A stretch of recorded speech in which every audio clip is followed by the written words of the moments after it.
get rolling here, Jimmy and Brett. I'm very interested in origin stories. So, tell me, what is the driving force behind this thing? You know, this conversation, this podcast. I'm interested in the themes. What's on your mind? Well, I'll go ahead and start. You know, this was kind of my baby to put together a dad's podcast, and you know, we talk about origin stories. I think it probably goes back to 2019 when I lost my dad. Was a real difficult thing, you know, as a father with young kids. I feel like my dad was the only male that I could really talk to freely.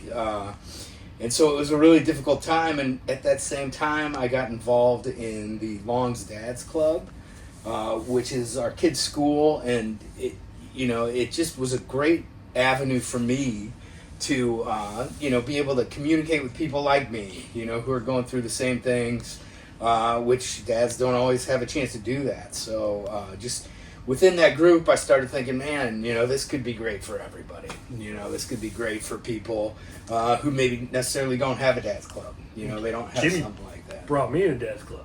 You know what I mean? So meeting him in the neighborhood was like, oh, cool, an outlet. And then even hearing about his pops gave me greater appreciation for my dad, who I work with, but, you know, kind of gives you a second to step back and be like, oh, perception, right? Like, okay, I need to realize how grateful I am to work with them, not get, you know what I mean? It just makes you see things a little bit different. And then even going to Dad's Club was cool to reflect and be like, okay, this is a community. Like, this really is like, already knowing there's a higher calling as a dad, right? But you start camaraderie with people and talking about it. It's like, it just makes you focus on it, feel a little bit better about it, and think about it more. Yeah. I mean, I think it's interesting. So, men are not great communicators, and I think for me, what you guys are hitting on is it's a place that builds community among guys and helps them, share, talk, you know, because if you don't have that community, it's very isolating and you're kind of an island out there, you know? Sure. Yeah. Dad's world's a trip. It's like, you know, you hear the joke of like, yeah, you're the last one to get not attention, but like you got to keep, not that moms don't do massive amount of work, but you got to keep the train on the tracks, right? And things get crazy, but you're not supposed to be like, thanks for the pat on the back. You know what I mean? How do you react to this? I think every generation of dads is a bit different, right? Without so like question. The 30s is probably like hardworking but distant dad, you know, and then, you know, I don't have great examples from every decade, but the classic 80s dads rocking a mustache to this day, you know, that kind of thing. What themes do you think are there themes that we in our dadhood or fatherhood are like making sure we're not part of that? You know what I'm saying? Like, we don't want to be the non-engaged dad, you know? We don't want to be the one who's not involved in our kids' lives, things like that. How do you react to any of that? Well, I think you know, dads nowadays have it as hard, if not harder, than dads of any generation. And I think it's so different. You know, my dad, for instance, fought in Vietnam, did 2 tours. That's nothing I've had to go through.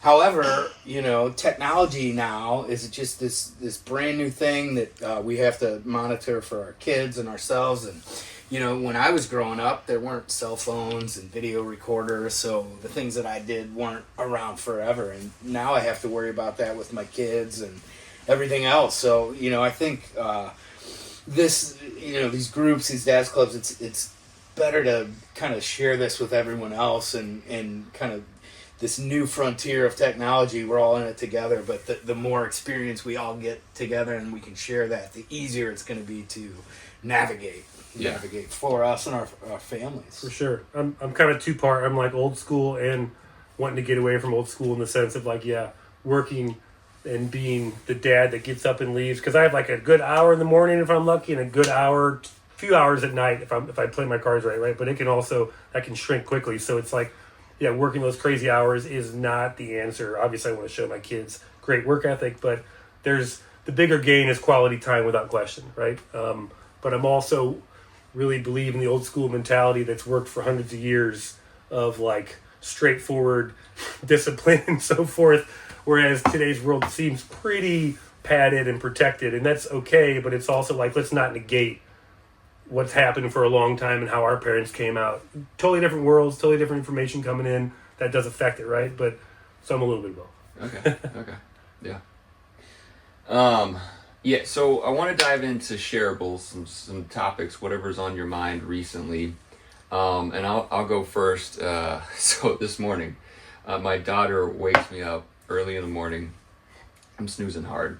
She's like, "Let's go snowing," or "Let's go sledding." Let's go sledding. And the majority of me wanted to be like, "Well, it's like mostly ice. It's not covered yet. It's not going to be great."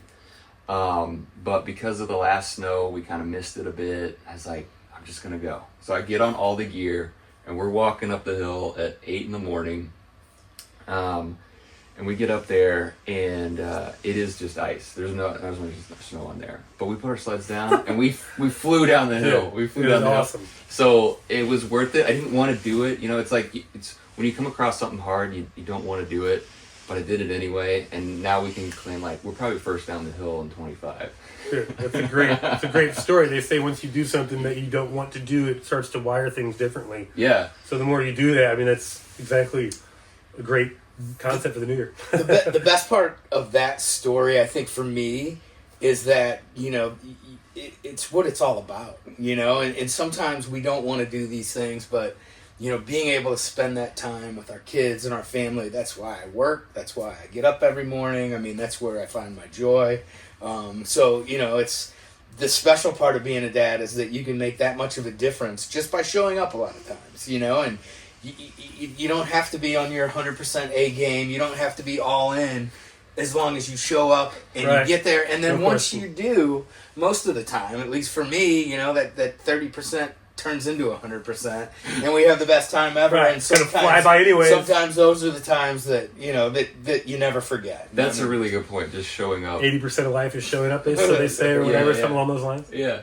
No, that's a really good point. And you hit upon, man, the timeline is so short. 18 years, and then they're out. I mean, my kids are approaching either past the halfway point or at the halfway point of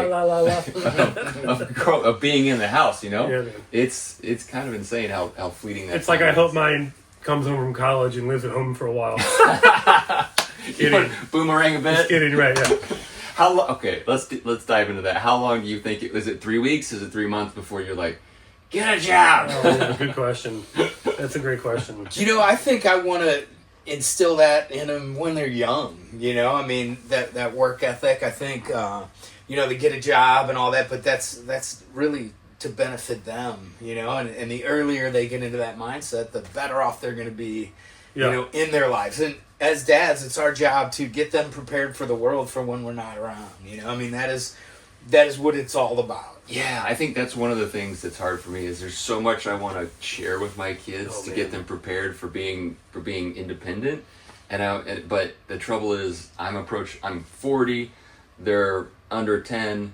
It's like there's a disparity of knowledge, and they're like, I don't get it. Why is this important? Right. That kind of stuff. Let alone just experiences. Let alone like the information, right? To live. I really hope that when they graduate high school, that they're at a point where I can trust them that they can take a gap year and do something, some adventure, and then get on with their career or their college or whatever. Yeah. I just hope that they're like, in a good spot to do something like that. Because I did the opposite direction. I was like, work. I've been kind of grinding it for quite a while. Did you go to college right after high school? I did, yeah. Oh yeah, like most. Right? Yeah, went to college, worked in college. Like I was just trying to always advance myself, kind of thing. I had one buddy that went and took a summer off, like you were talking about, and then I went and visited him after my first summer in college, and he was like, he was like, dude, this has been the best decision I've ever made in my life. Yeah. And being a year later at that point in life is the perfect time. Yeah. Right? Versus like high school or grade school when you come up with those kids or whatever. Yeah. Whether it's college or something else, I think it's good to leave the nest and just like get experiences under the belt. For sure. I'm trying to find more camp life that's long term, like a summer camp as they get older. I had cousins that went to like New York and went to a camp for a while, like upstate or whatever, and like away, which sounds kind of appealing. Oh, wow. But I guess you gotta start going down that path. What other shareables you got? You got things that happened this past week that are on your mind, either good, bad, indifferent? Brad, I know you have some. I feel like these 2 weeks are just like this weird haze where I'm not productive at work. There's all these holidays and weekends and family in town, and not to mention snow and so forth, but it just compounds to where it's like, these are some of the greatest 2 weeks ever. Yeah. And I think I want to try and take advantage of those more in the future, because there is some flexible points in there, but that's my biggest takeaway has been like just how great this New Year is to kick off, and how great Christmas and New Year's been, that this little brief vacation, if you will. So you're saying next year you're trying to like deeper dive into that 2 week hiatus? For sure, because it feels like everybody's on a similar page where, not that they're not working, but a lot of people I'm calling on in my world are off or don't want to. Call me the New Year, buddy. Call me on the 7th. Call me on the 6th, right? Call me. Yeah, very much in the corporate world, people jump ahead. They're like, for sure. From the 18th of December, Well, they take a vacation. Yeah. So, I'm trying to pick and choose my year ahead and say, okay, these are these windows that I get, right? The kids are off school. I got to do a better job of being aware my windows are. Even that Monday or that Friday off, that changes that weekend scope tremendously. Especially if I get my wife on board to be like, okay, we're going to do something this weekend. It's not going to be a stressor to do leave, right? And be like, come home on Sunday and have to unpack and go right to work on Monday. It's like, so, and it's not always easy for our schedules either to match up with the kids, right? But we make it work. I think the holidays in general for me, it's just the stark contrast from when I was a child enjoying these holidays with my family to as an adult enjoying these holidays with my family is so just vividly different and so much harder. But the thing that stays the same is they're going to come and they're going to go, and you just have to kind of survive it in a sense as you get older. And the thing that's important is making sure your kids have that experience that they're going to remember for their whole lives, like you did when you were a kid. And sometimes it's dirty, and sometimes it's gnarly, and sometimes there's stress that you can't even imagine with the wife and with the family and the grandmas and grandpas and aunts and uncles. And these first world problems are real. They're real, but it's really showing up again and just committing to making sure as a dad that your kids are having the experience, and you get through Christmas and New Year's and all these things, and property taxes hit. I mean, December. My anniversary's in December. Both my sisters are born in December. My youngest daughter's born in December. And then you bring out the tax bill at the anniversary dinner, and then they hit you with the tax bill, and you're like, oh my god! And so you're finishing up this year, and then you're getting ready to start the next year, and you want to do it running full speed and making everything happen. And to your point, like these 2 weeks, they give us a chance to do that, with a little bit of a break in the corporate and everything else going on, and the time to spend with family. And not to mention, like you said, we are racing on these holidays, and your wives are probably the same way, but like they are super stressed, and I'm like, this is crazy stress over here too. Like it's not for me at all in a way, right. But it's like, you try and set that tone and keep everybody happy and calm, and like, because mom sets the kids' tones obviously and so forth. So holidays are a blast, but it can quickly get out of hand. Yeah. So it's like how we are so lucky, man. I want to explore more about what you're sharing. So you're saying there's so much going on in December and in those 2 weeks. Are you saying that because of the busyness, because of the stress, like it kind of dampens your experience, or you're trying to appreciate the events, but also know that it's like a lot of running? So it's super hard work, and I think that the key to it is that I wrap my experience into my family's experience. I'm not necessarily, I love football. I love to watch football. I didn't watch a whole lot of football over these last couple weeks because it wasn't really in the cards. And, a few years ago, that might have made me mad. I'd have been like, why can't I watch football? It's what I love, But, as I grow older, and I'm, a little older than both of you, I'll be 48 here in a couple months. And, but as I get older, my experience is wrapped into my kids' experience and my family's experience where, I don't have to have the perfect parameters to have a great time, as long as I'm making sure that, everybody else is having the experiences that they need to have. I guess. Yeah. And I don't, you know, on the opposite spectrum, I watch no football, bro. Not one single solid. And it's still equal, you know what I mean? My time's still gone. Yeah. So it's like, regardless of what your habit is or your thing, it's, so. Yeah, I mean, once you get into married life and fatherhood, your things get pushed to the edge out of necessity, you know. So for me personally, you know, I'm a big football fan, somewhat of a basketball fan, and you know, it's gotten to the point where I just have to feign that I know what's going on when people are like, "Did you see that?" I'm like, "Yeah, I did."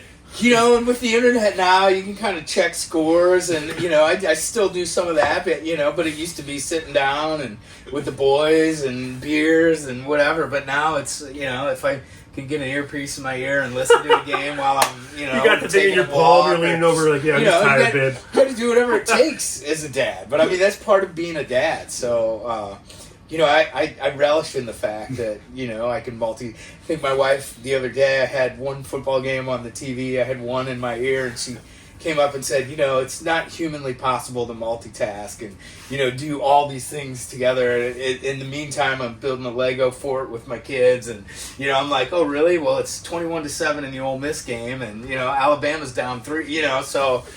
You figured if you would have stopped and go, did you unload the dishwasher? No, I would never do anything like that. Right? That's terrible. But not in the sense of her being in the kitchen, but just to show you're on your game of like, I'm on top of all my stuff. Did you even do your chore yet?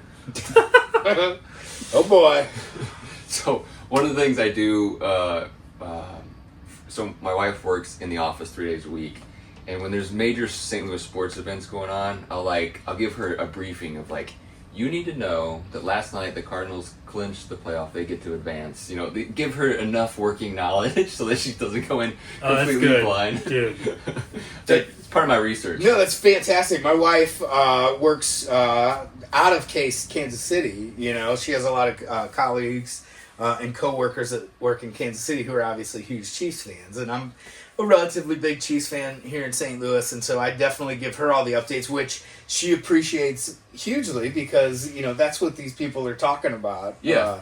You know, in their downtime, and that's a big interest for them that she's able to share. You know, which she doesn't. She watches the game sometimes, but she's very appreciative of that.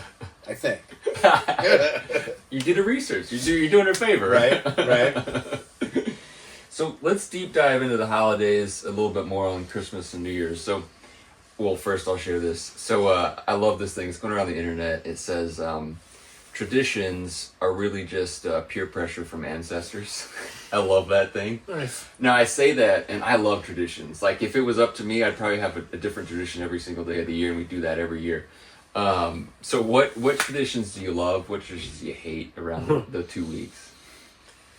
Oh man, it's like such a loaded question because this is something I'm trying to figure out what you're going to bring up in marriage counseling. Right? No, but I think you know, being older and having aging parents, especially, I lost my dad. My wife lost her mom, which changes those traditions that you've been a part of your life the entire time, you know, and you remember them fondly, but now they're different. You know, there's just that one piece is out of the puzzle, and everything changes a little bit, you know, and so it's this yin and yang of trying to hold on to the past traditions, but also as a father trying to build new traditions for my family, because you know those things are going to die at some point, right? And so, and you know, we talked about how the generations are so different and the world is so different that, you know, some of those traditions just can't last, you know, and I think keeping in the same spirit of family and togetherness and all those different things, but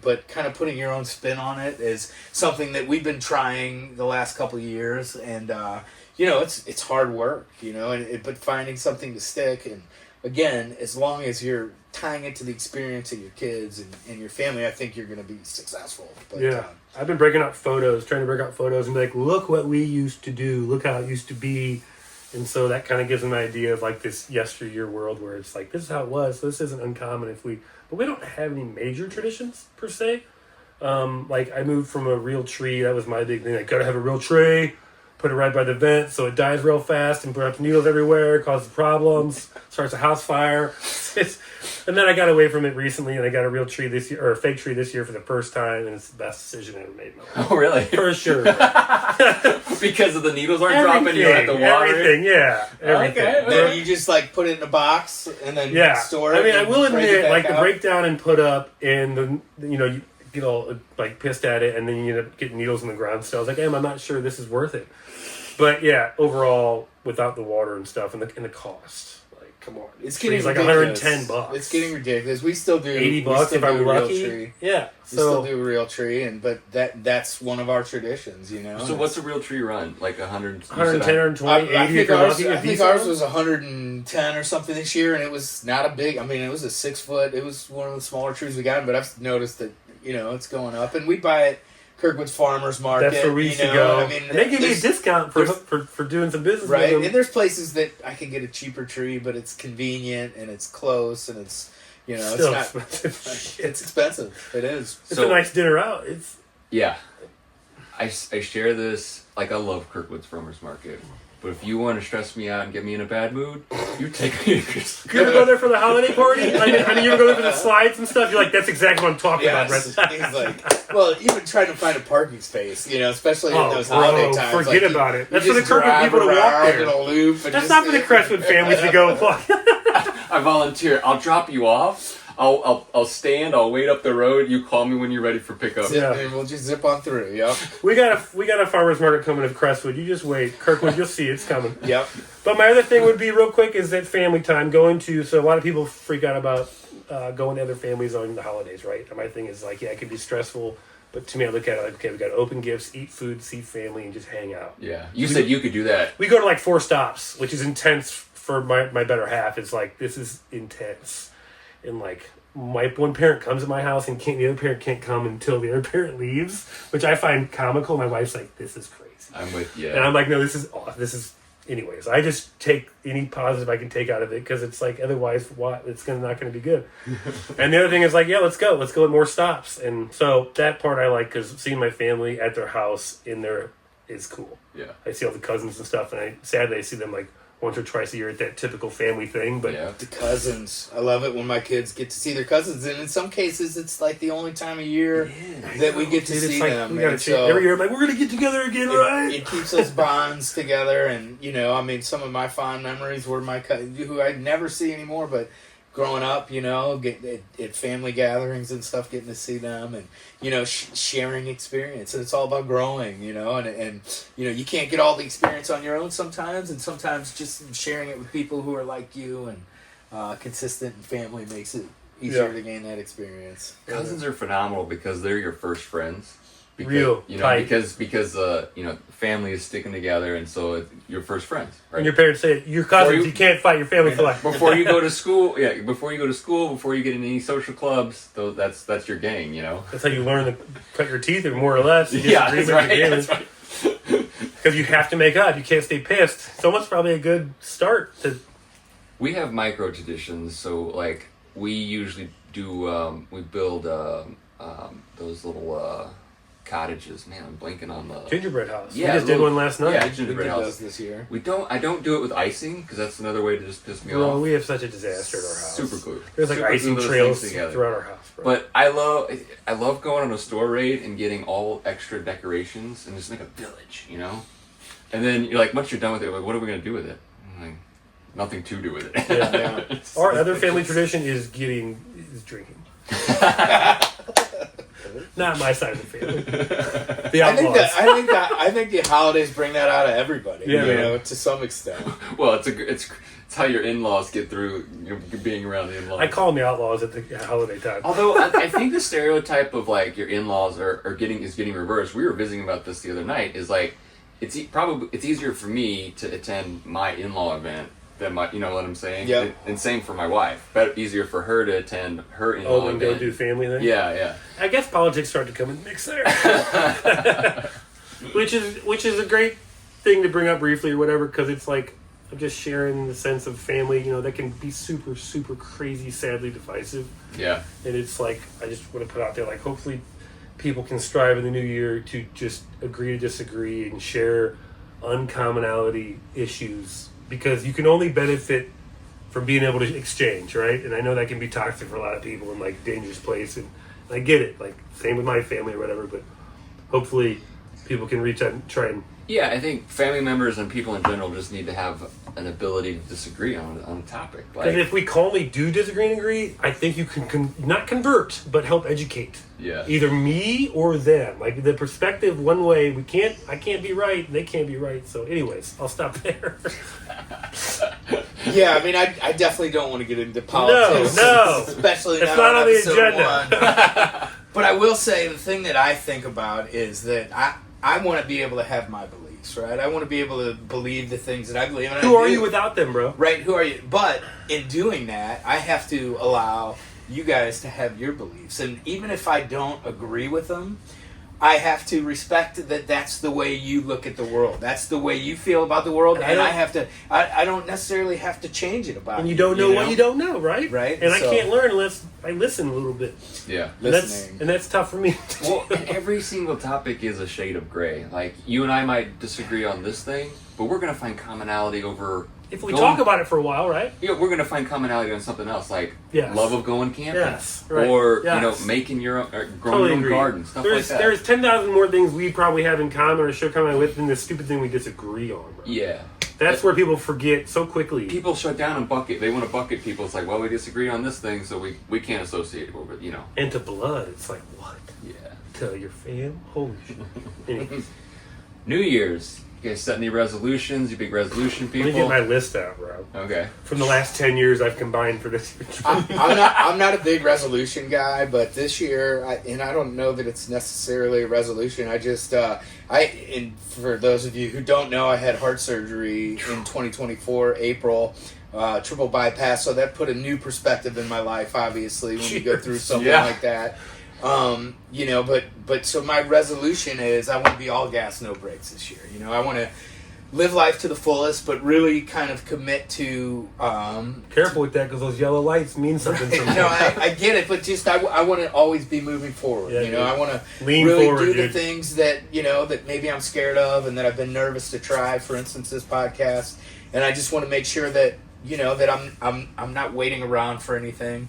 I think I said to my wife that when we were talking about this very thing, I said, I just want to make sure that I go out and I succeed and I don't let anything get in my way. Nothing. That's my assertion for this year. I'm just going to move forward and I'm not going to let roadblocks get in my way. I'm totally one of those people that's like, okay, I'm starting January 1. Like, sadly, my mindset is like, okay, the new month is coming, I'll start then. So if I get it in gear right when I kick it off, it's usually done. I excel at it. So routine, extreme routine, right? When I get in that routine. So I've had my dry January has turned soaking wet. Cheers. It's really slushy out there. And we did get a snowstorm. School's shut down already on Monday and possibly Tuesday. It's been great. I think the low is going to be 2 degrees all week. So we're in for St. Louis winter. And, but it's what makes us stronger, right, boys? Some of my new goals are like, okay, dry, week, wet weekends. If I'm gonna dabble, if I'm gonna do it, you know what I mean? Like, so that's some of my resolutions. But yeah, it's just super healthy. I'm trying to change, eating, sleeping, the cores, right? And that usually when I eat and sleep right and do boot camp or be healthy, it's unbelievable the way it trickles down to my family and the way I sleep. I notice it, like just talking to you in the afternoons, you're like high energy because your morning routine was hitting it, Dude, the endorphins are crazy. Standing there in the when I don't fit if it doesn't happen in the morning for me, not to go into the workout thing, but if I don't get it early, like it doesn't happen. And so, anyways, resolution is just number one focus is complete health. So, yeah. Usually I set like 20 resolutions a year. Yeah. This year is a little bit different. It's more thematic. It's more like what you were sharing of like, let's just go. Let's do the interesting things. Let's get off the couch. Let's do stuff. Yeah. And you dove into real estate too, right, bro? I did. I'm getting my real estate license. I started a real estate investment company. with a fellow dad here in the area, and yeah, I've been advising them. We have our first rental that hopefully will be rented out in February. I'm finishing up some work on it now, and supporter of St. Louis City right here. That's right. Nice. That's right. Keeping the city alive and Congrats. well. Thank That's you. awesome. Thank you. Let some shots ring out. Pour some whiskey out for the city. Oh, God. Sorry. You're a big city guy. Sorry, I love the city. I just don't live down there. All right, let's move into current topics. What's coming up around town? I'm ready to just make this announcement. Like we all don't know already, but the fact that we have one of the greatest trails in St. Louis, Grant's Trail. Not only is it run through Grant's Farm, which is an epic piece of property in our backyard that we're so lucky to have, but Trailhead starts up at 44, and now Perennial is going to open a microbrewery at the old electric bike shop at the Trailhead. Oh yeah. Which is monumental if you really think about it in the scope of like Crestwood. I don't care if it's Sunset Hills, where it's zoned. Like, let's just travel within a 5-minute, 10-minute drive of our homes, right? Bass Pro Shop, like there's some great things happening here. So Perennial on top of that, and then the thing happening at the mall with the Mexican and Katie's is obviously great. But Perennial, I'm super pumped about. That's exciting. We can go have a cold beer and ride and like I think that'll help the barn. Yeah. Like how can it not, right? So anyways, that's kind of what my stoke is for the moment. Nice. Yeah, I mean, I took that question completely differently. I was thinking like drones, like what's going on with the drones? Yes. What are the You know drones what I about? mean? And I have a friend who's sort of on the. Are you talking about the drones in New Jersey? What are you talking about? Yeah, drones in New Jersey, AI. I mean, all of it really. Technology. I have a friend that's a little bit on the prepper side, so I get a little bit. Okay. When you say a little bit on the prepper side, that means that there's a bunker. He's building in his backyard. Can you tell me the location of his bunker? Right. I mean, he dabbles in prepping. He probably will have 6 months worth of food if it goes down. Dabble in prepping. Right. You don't go in the same sentence. He's like a toe in the water prepper kind of. I got a little mini gas mask in my back pocket. No, but I mean, I think current events. I think things like that. What's going on in the world around us. I mean, obviously, our community is we're fortunate to live in a very strong community, but there's this whole big wide world out there that I think the reach, hopefully, of this podcast someday. Crestwood till I die. But I hope that we can branch out and reach people across the country. So some of these topics that are on top of the tongue for everybody. That's all. I thought that's where the question was going. No, yeah. And the way I feel about them is it's terrifying. If you've done any sort of research on the capability of some of these new robots and drones, and I mean it's really amazing, but it's scary. What I find scary about it is goes in the wrong hands. Let's just say they ran a test, right? They flew these things over and we looked at them for like 5 days and just kept looking at them. Nobody shot them down. No F-18s did anything. So my thought is on the scary side is like, okay, well, if somebody is running a test to see if we just look at it. Now maybe we'll scramble something next time and shoot them down or whatever. Can you shoot them down? Where will those bullets end up going? Like, I mean, you can't. How do you even go about monitoring these? So that's my fear, kind of in a way, is like if it is some foreign adversary or whatever, that they were like, okay, we just flew for 4 days and chilled over the city and they didn't do shit. Well, the terrifying thing to me is that there's no real, nobody's really telling us exactly what it is. No and answers. I think it is because we don't know. I saw one partially, and which is terrifying because if we don't know whose they are, how do we know that it's not somebody who's after us or aliens or whatever? How do we know those things? And if we haven't shot them down. Is it capable? And So if you get a chance, check this out. I saw one thing that explained what they were, and I don't know if this is accurate, right? But it's called gravatic science, and it basically has 3 points on it. It's a triangle, and that's explain those lights, right? One red light in the middle, and then 3 points where these, I want to say not lasers, but X-rays or something. So if you look up gravatic, it showed these things that were U.S. owned, developed. This patent that came up on the story talked about how these were ours, and they're testing them. And the patent looked extremely real and legit. it could obviously be, what I saw with everything else. It could be like most things, could be fake, but it looked like something that we had control of. That would be my hope. Who knows? But I would love some brief explanation. I think the thing in New Jersey is going to trigger people to invent or create, whether it's a pulse or something that's going to like just kind of wavelength shoot them out of the sky. Yeah. Not with a bullet, but with some kind of like electromagnetic EMP fry it, yeah. Fry it and send it down. I think the states are going to have to figure out, because everybody's talking about like your Amazon package or your food delivery is going to come via drone in 10 years. People are going to have to figure out like, by signing a software user license, you allow Amazon to fly over your house. But I also think the states are going to need to define laws of like what can fly, like what airspace do you own 10 feet above your house, 15 feet above your house, because like someone else flying their drone over your property at a low altitude, I'm not on board with that. But to your point, like, and this is maybe not a great example, but like privacy, Apple had to pay $95 million like a week ago because they got caught for listening in.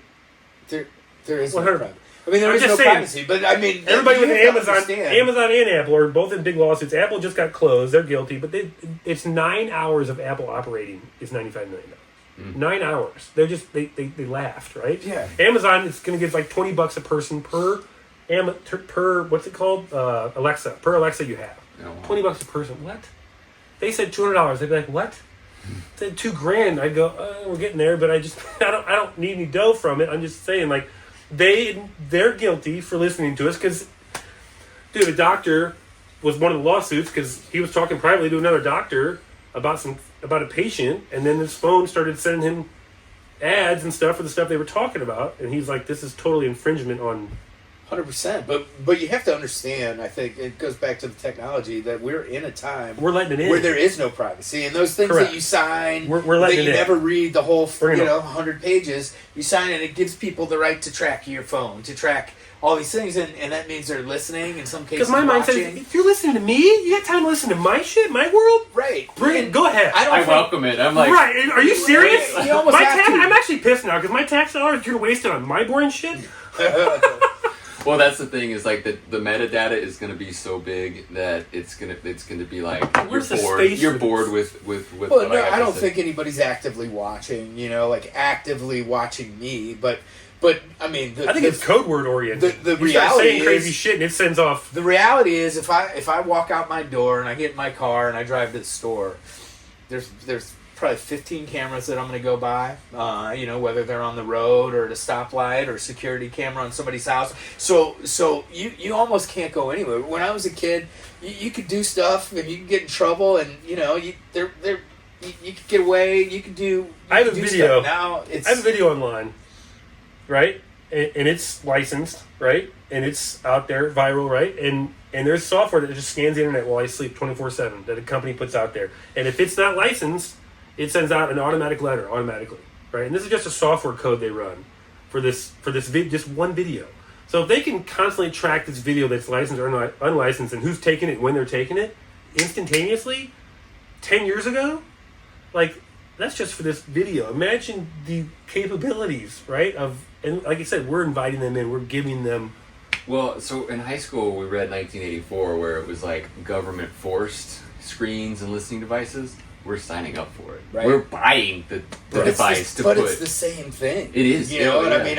I'm rereading that book right now, which I've read it a couple times, but I mean, it hits so hard. I can't believe he had the ability to look that far forward and get it so right. Right. Thank you, bro. It's crazy. So how do we tie this back to being a dad and the fear of like the future? Well, I mean, we don't know how to parent.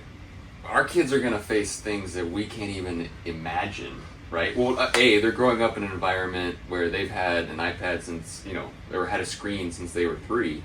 We didn't have that, so it's just gonna. Not in my house, Levi. I'm just kidding. I've been to your house. Yeah, right. Been there, your kid came back from my house talking about screen. I think there's a general as far as dads are concerned, we're gonna have to figure out when's the right time to allow them on the social media sites. The evidence, the proof. Go ahead. When's the right time to talk to them about different things and because I don't know. It's just a whole The different evidence world is that out there. that The 10, 15-year test since this stuff's been hitting hard with kids is out there. And it's terrifying. The results are terrifying, right? The best line I heard is when you hand your kid your phone, you're not giving your kid the internet. You're giving your internet to the kid. I mean, you're giving your kid to the internet. Oh, Sorry. wow. Let's say that Which again. is, Say it again. so when you give your kid the phone, right, you're not saying, hey, son, here's the internet. You're giving your son to the internet. Yeah. And it's like, oh, shit. Yeah, we were talking about this the other night where, like, I don't think it's healthy for any age because, Correct. like, Correct. it's enjoyable to scroll through Instagram and watch funny videos, and I set that down, and the dopamine turns off, and Bro. I'm like, I don't have my hit of dopamine. I'm kind of irritable. I'm like jonesing for a cigarette kind of thing, you know? Like, It's not a joke, and it's a new piece of dopamine that we've never tasted because the info flow is so great and so vast and so because you wide. don't have to go to the liquor store and buy it. It's there. It's right Bro. there. It's right there at our fingertips. Now, bringing it back to the dad, I think it's a huge responsibility for us with this technology, for instance. And, you know, I'm not the greatest, and I'm not saying I have it right, but our kids, they got iPads, they got the watches. They get 1.5 hour on their iPads. 1.5 hour on the screens. Now they can watch some TVs. Yeah, how did that trade over to PBS and stuff? And how Right, did but to a movie? so there's a little more than Sure. that, you know. But on their gotta get a iPads where drink. they're doing Just kidding. on their iPads where they're doing, you know, things that they are connected to the internet and connected to the outside world. They get 30 minutes, and it's set up so that it shuts down. So, you know, if I'm not around, they get their 30 minutes and it turns it off for them. You know, but as a parent, my wife and I, we made that decision, and it's, you know, there's, like Brett said, tons of research already is coming in that it's bad for them. But just in the real world, you know, we've had them where, you know, it's an easy little babysitter. Your kids are Right. on it, and you're like, okay, yeah, I'll give you another half hour. I'll give you another hour. And then once that extends out, we can we can see the physical and emotional change. It's terrible, right? We can see their attention span and their, you know, and when you take it away from them, they, you know, It's they the worst really, babysitter too, Right. right? At the end, you see the damage that it's doing in the short term, It- and that's not even Right. the long term. So it reaffirms that, you know, those limits and things. But I think, you know, that's something that our dads didn't have to worry about that we now have to. It worry prevents about, them right? from coping with the situation. It is a pacifier. It is a crutch. A Well, and suffice. also, you know, I mean, they're able to get on with their friends and talk to their friends, and you know, There's some positive. Don't get me wrong. That's a hard well, balance, like you said. That's positive, but also a negative because when we were kids, you wanted to see your friends, you go Get see on your your bike, friends. bro. Get on your Your bike. bike. You go to their house, but that human interaction is something I think we all lack ever since COVID. You know, and it's 20 something years, that's no one's going to have any hugely important. social skills. They won't know how to talk to each other without a device. Exactly. You know, Well, that's why I won't shut up about bikes because I'm just like you guys. If we just That's ride the bikes, reason? I swear. That's the reason? What's the Yes, what's but the it goes reason? back- Hold on. What's the reason on the pickles? I mean, Wait, pickle on a stick? The kid Anytime instead of lemonade at the corner? any type of pickle. He loves pickles. I mean, well, I'm sure we'll hear about it. Beer spirit. We'll get to that in the next episode. Yep. All right, we're about ready to wrap. We should cheers on the way out. I think Love so. it. Where's your glasses empty? All right, congrats on Being a episode dad one. and the struggles. Yes, sir. Full speed, no brakes. Full speed. All gas, no brakes. Look out for those yellow lights.